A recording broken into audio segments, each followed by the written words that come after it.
The next way that I'm going to show you how to draw motifs for your patterns is how to hand paint them and then bring that into Photoshop to finish it as a repeat pattern.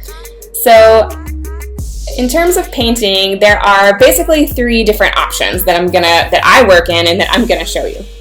Okay, so the very first one is going to be watercolor and gouache. If you're not familiar with the difference between watercolor and gouache, they are actually pretty similar mediums. Watercolor is a little bit more transparent, where gouache you can layer a little bit more because it is more opaque. Other than that, they behave very similarly in terms of they dissolve in the water, they are water-based mediums. And I'm just going to show you my paints. This is a Winsor & Newton paint, and I find that the Winsor & Newton qualities are really worth investing in. If you don't have a lot of money to spend up front, I would just get black and white or maybe a blue. Maybe you could just get the primary colors. And then the watercolor that I'm using, I've acquired a lot of different watercolors over the years, but these are just one example of these Reeves paints. And because watercolor and gouache behave so similarly, I like to actually use them a little bit interchangeably. So this is my palette that I just bought on Amazon, and it had all these empty little cubes, and so I put watercolor and gouache into this. And the paint brushes that I'm using are, this is Angle Shader Simply Simmons, I guess. It's a 1/8 of a size, and you can see that it has like a bit of a slanted tip there, which is really nice, and it's a really soft brush. This one is also pretty great, and that's the head of the brush there. It is well, everything's been scrubbed off, so I can't really tell you anything else about that brush. But they're both very soft brushes. And when you're doing gouache or watercolor paints, you're going to want to work on watercolor paper. I like to use this cold press finish. It is 100% cotton, and it's an 8x8 size, so it's just really easy to tote around. I bring it on vacation with me. I paint on the beach. I paint by the pool. And what's awesome about this is that you don't really have to tape it down to any kind of board because their edges, the top and bottom edges, are glued. So you can really only do one painting at a time, and then you basically peel it off the pad and once it's dry. And that way, or what's so great about that is that it doesn't warp the paper at all. So once it's dry, it's dried totally flat. And what I like about the cold press is that it does have this texture on the paper, because when I work in watercolor and gouache, I find it a little bit hard to control the paint, which is part of what makes it beautiful, but I'm kind of a control freak, so I like how the cold press finish has a bit of texture on it. It just helps it helps that water from going all over the place. But if you like a smoother paper, you can get the hot press version. That also works very well. Okay. And if you want to draw out your motifs before you start painting, some people like to just start painting directly on the paper. Some people like to draw first with an actual pencil. But I really recommend getting these watercolor pencils. This is also Derwent, so hey, it's the same brand as my other graphite pencils. But it's 12 watercolor pencils. I'll kind of show you what they look like here. And the great thing about watercolor pencils is that if you want to draw out your motifs first, the watercolor pencil will dissolve in the water, which is awesome. Because if you're using graphite and then you're trying to go over it with watercolor, that graphite is going to show through because the watercolor is so transparent. The gouache is a little bit better, and like acrylic you could probably get away with using graphite, but I love these if I know I'm going to be painting on top. Okay. Now, with watercolor, gouache, or acrylic, you're also going to need your jar of water. I just use a big mason jar because it's heavy. It's not going to spill over, and I usually don't have to change out the water too much. You'll want a little paper towel so that you can dab off your paints. Sometimes you even need to dab your paper if you make a mistake while you're painting. And the acrylics that I like to use are just these basic paints. They work great and they last for a while if you use like a Tupperware. I'll show you what I use for my palette. So I use this like giant Rubbermaid thing. It's a glass and I put saran wrap over it and then I put the lid on. So basically that helps keep my acrylics wet for quite a while.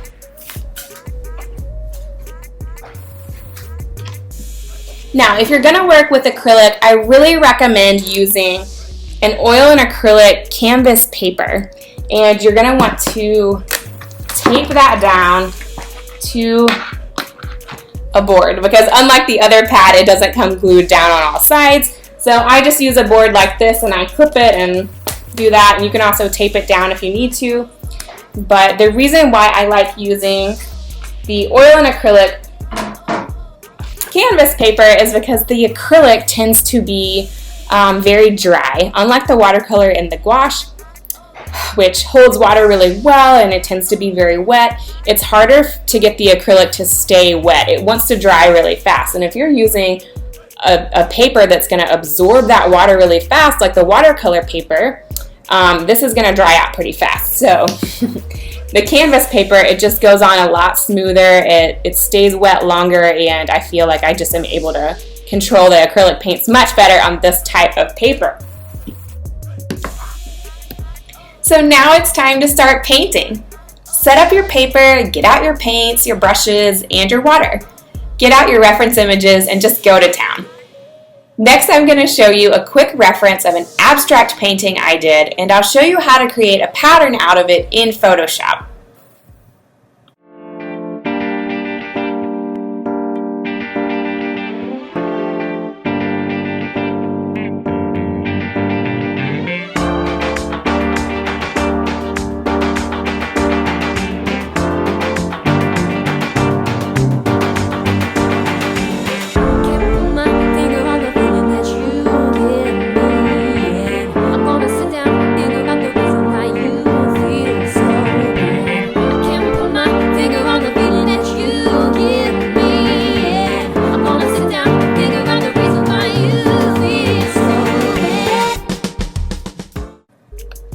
Once you're finished with your painting, you'll want to scan in your painting at 300 dpi. 300 dpi just means it's going to be high resolution.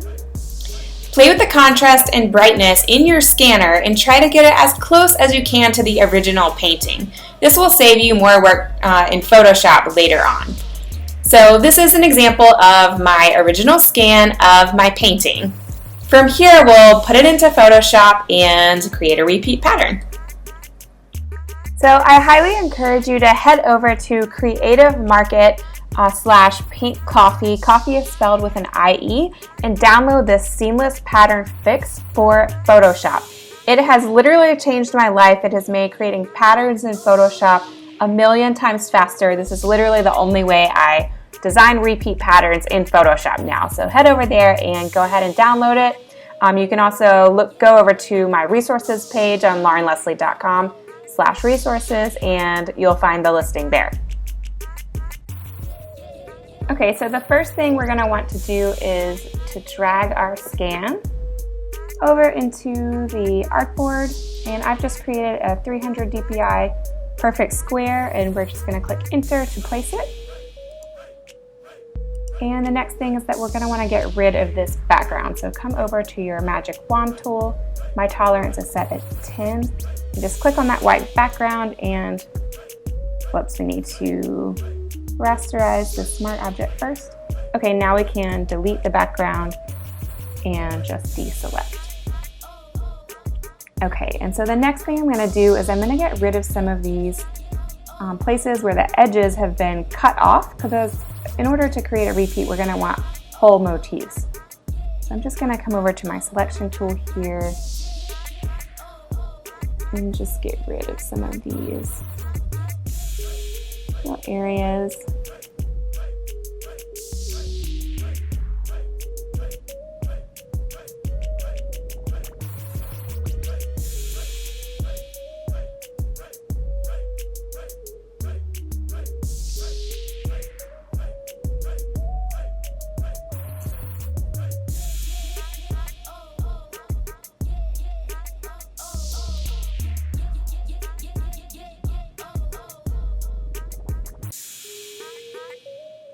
And this guy, I believe we can just replace with another motif there.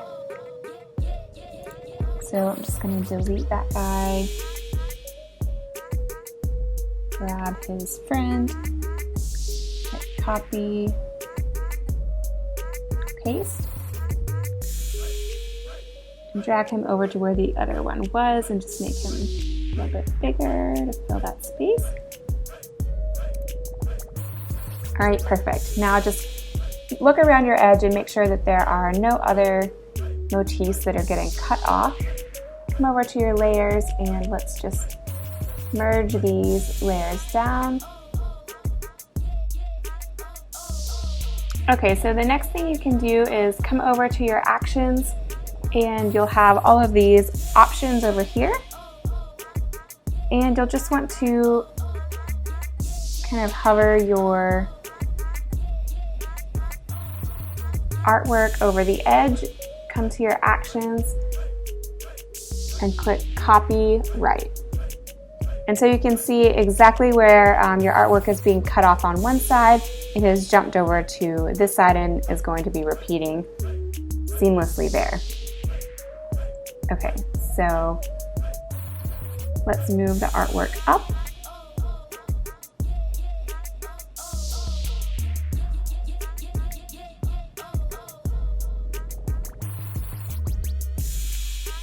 And I'm just going to merge these layers. I'm going to come over to my actions and click copy down. Okay.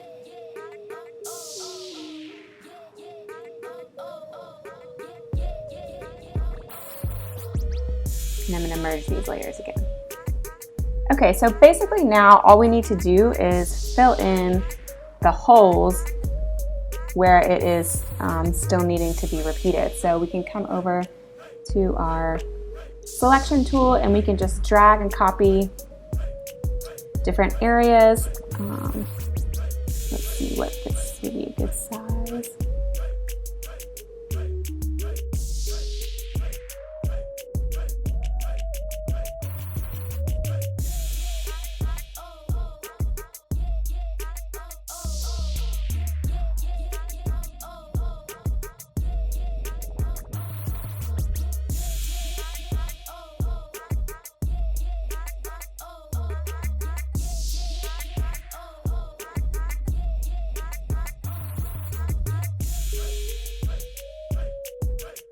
Okay, so once you have your pattern totally filled out and you're liking it, what you can do is select all.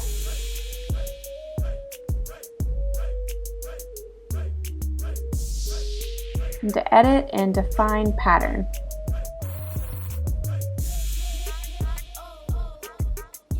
This little guy will pop up, so you'll just want to give your pattern a name. I'm just going to call this Abstract Pattern 2019. And then what you can do is you can open another file.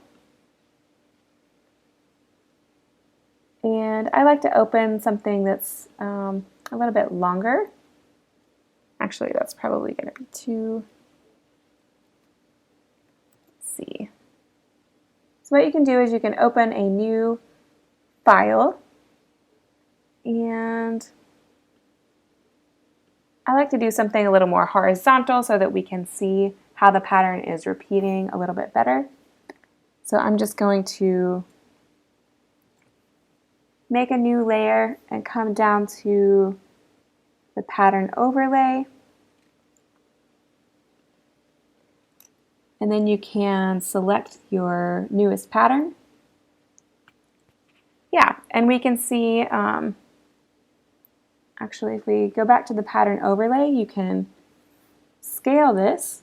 So you can scale it down even more, or you can scale it up, but you can really see how the pattern is repeating. And make sure you like it. And if you're not liking it, you can go back and make more adjustments, but I'm thinking this looks pretty nice and I'm happy with it.